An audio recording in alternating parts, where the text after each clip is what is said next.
Welcome to Mediocre Gaming, and today we're playing Worms Rumble. Well, good morning, good afternoon, good evening, and salutations. Today, first impression, let's get to it.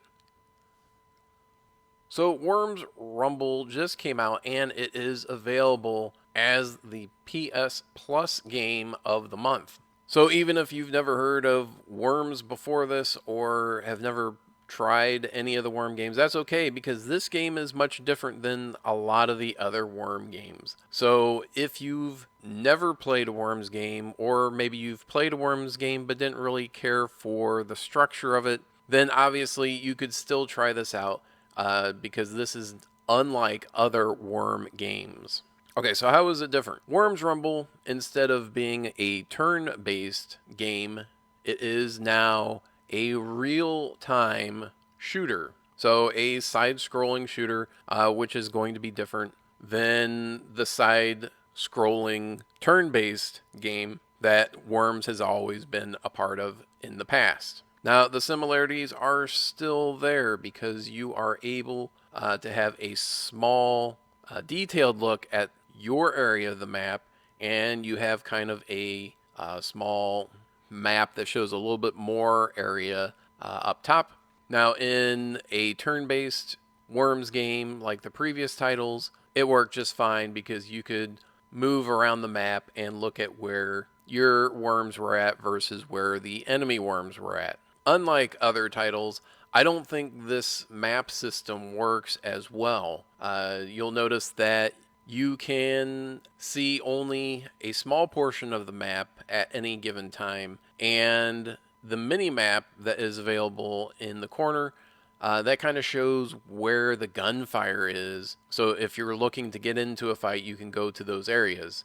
There are ways to kind of creep up on other worms by using cover, by using these hidden routes, so you can get the drop on other players when you're playing in that versus mode. There's a variety of different guns that you can use with different advantages and disadvantages. Reload time, the amount of ammo that you get for any given gun, how well it is going to work, because you will run out of ammo if you stay alive more than a couple of minutes. And of course, depending on what weapons you're using. There's also grenades, which will change the way that you play. You can lob these grenades into a certain direction that you may not be able to get to with your bullets, and be able to damage or take out enemy players. Some of the guns are more fantastical than others. There's a gun that shoots sentry guns that look for other players and then shoot at them. There's a sheep gun, a rocket shield, rockets, all kinds of different weapons that you can choose from if you find them on the map. Now, there are several different versus modes available as time goes on. So after you've played a few rounds of one type, then another type of match will become available to you, and so on and so forth, until everything is available.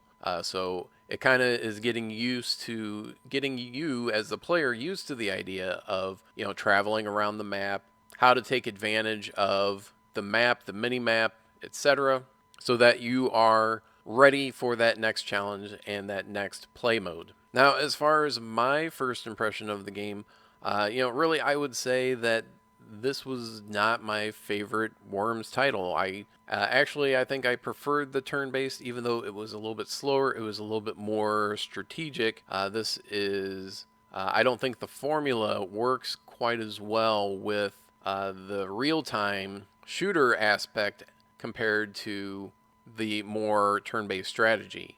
And as I've said already, the formula that they have where you only get to see a small portion of the map, and then you have the mini map to kind of point out where the action is happening, I don't think works as well in this case. And that's it. I hope you enjoyed this video. Be sure to check us out on social media, and thank you for liking, commenting, and subscribing. And we'll see you next time.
seconds.